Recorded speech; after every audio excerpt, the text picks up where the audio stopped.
You might think financial crime is all about money, but sometimes it ends in murder. I'm Nicole Lappin, host of Money Crimes, a Crime House original podcast. Each episode features a thrilling story about the dark side of finance and how to protect yourself from it. Follow and listen to Money Crimes, an Odyssey podcast in partnership with Crime House Studios, available on the free Odyssey app and wherever you get your podcasts.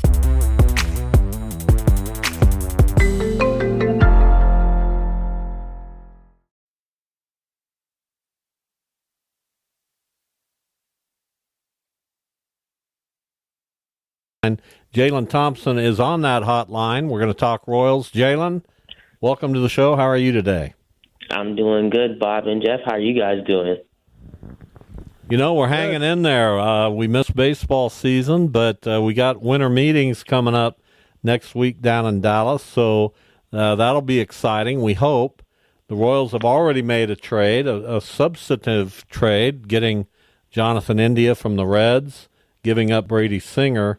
And it sounds like they're back in the mode of being pretty aggressive. What are you hearing?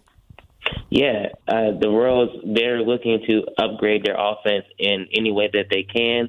They took a big step in doing that and getting Jonathan India. When you look at what Jonathan India has done in his Major League Baseball career, he's been a very strong leadoff hitter. He's someone that gets on base, he hits doubles, and he can hit home runs from time to time as well. And that will play well in the big and spacious Kauffman Stadium, as that the double alleys are out there, and it's a good chance for him to be able to take advantage of that. The Royals didn't necessarily want to part with, Brady Singer, but they understood that if they wanted to improve their offense, then that was one way to do it, and that was to give up a good starting pitcher that has a couple more years of control left, and that's what they were able to do, and that's why India is here, along with Joey Weimer as well, who is someone that could potentially crack the 26-man roster maybe in 2025 as a fourth outfielder if he puts it together. Yeah, so they picked up an infielder, they picked up an outfielder. It remains to be seen if Weimer's going to be an everyday guy, but obviously India is projected to be that. What else are the Royals looking to do? What's on their wish list and their checklist next week at the meetings? Yeah, when you look at what the Royals want to add next, they would like to add more slugging in the lineup, potentially someone that could probably slot in behind Bobby Witt Jr., Vinny Pasquantino, and Salvador Perez, and really just lengthen out their lineup a little bit more. Think someone that can possibly hit home runs and provide that power and that slug that is needed to complement a lineup when you're going into the deeper games and the playoffs and you're facing tough pitching. You need those guys that can contribute and produce. And I think we saw that this past season when the Royals got past with Pasquantino and Perez, the lineup kind of bottomed out. You were forced to see if MJ Melendez could drive in a run, or Yuli Gurriel, or Hunter Renfroe, or Tommy Pham, whoever's in the lineup. Now the Royals want to kind of rectify that and get a player that could potentially be that guy that could hit fifth or sixth and give you that production that you needed. And secondly, the Royals will also, you get rid of Brady Singer, you might need to have another veteran option that can be a pitcher for you guys in the back end of the bullpen, or potentially in that long relief role that can be either a starter or a reliever, whichever they might need. So I would look at maybe potentially, do they want to kick the tires on Michael Lorenzen? He played that role well for them last year, and he could slot right back in. So that could be something that could be an option as well. Talking with Jaylon Thompson from the Kansas City Star. We've got the winter meetings coming up next week. We expect a lot of movement. We expect maybe Juan Soto to sign even before the winter meetings begin. It sounds like he's close. Of course, the Royals not swimming in those waters, but when you mention upgrade of a lineup, would they be willing to get into the Anthony Santander discussion, the free agent outfielder from Baltimore, who hit 44 home runs last year? Yeah, I'm sure the Royals have considered all options that are on the table as far as upgrading the lineup. Really, when it comes down to is you're going to have to see, do you want to get this done in free agency or do you want to get it done on the trade market? And that might come down to what are you willing to give up if you can go and get someone that is available for trade.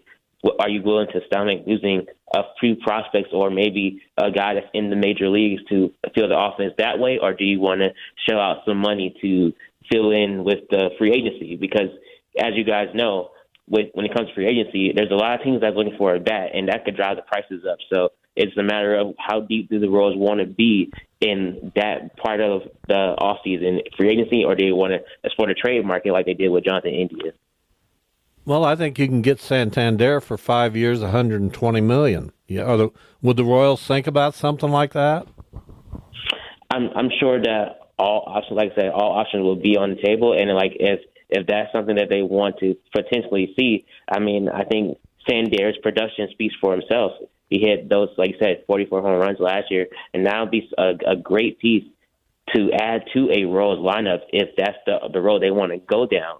But like I said, it's just going to depend on what the offers are, and really what happens when Juan Soto signs too, because there are a lot of teams that are in on Soto. So do those teams shift their attention to a Santander as the fallback option if they miss out on the Soto sweepstakes?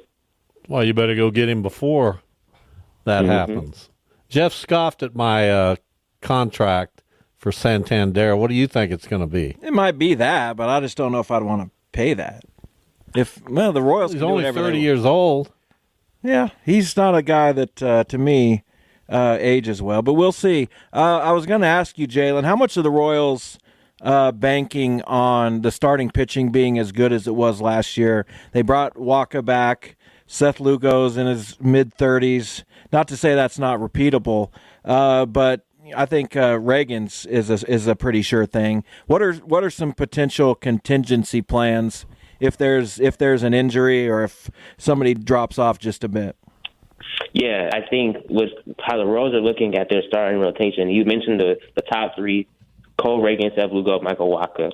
They're going to lean on those three guys to really carry the rotation, but you also potentially could have Chris Bubich fill in a starting role. You could also see Kyle Wright, because he's coming back from right shoulder surgery, and when he last pitched, he was a 21-game winner with the Atlanta Braves. So he can produce when he's pitching well. Also, they have young guys in the system. Noah Cameron is someone that they put on the 40-man roster. He was really making strides in the minor leagues last season before, coming up this year and be on that 40-man. So they have some options that they could look at. And like J.J. Foucault has said and Matt Quatrell has echoed, you need depth because the pitching was remarkably healthy last year. That's not always going to be the case. So you're going to have guys 6, 7, 8, 9, maybe even 10 guys that can pitch games. I also forgot about Daniel Lynch, Alec Marsh. All those guys have experience, so they're going to have to lean on their young guys unless they go out and potentially get another veteran to kind of help be that stopgap. Talking with Jaylon Thompson, Major League Baseball, Kansas City Royals. So the division last year, Cleveland won it. We expect them to be good again. Detroit got hot late and made a run in the playoffs. We expect them to be pretty good. Minnesota faltered, but they certainly have an interesting roster and we think a good team. And then you have the Royals. It's really anybody's guess as to who's going to rise to the top of that division in 25, don't you think? I think so. And like you said, it could be anyone. You look at what Cleveland did. Cleveland had manager of the year in Stephen Vogt. He comes in, he inherits a roster to go, and they pretty much own the division the entire year. They have great pitching. They have a great closer in Emmanuel Clase, and they just figure out a way to get things done.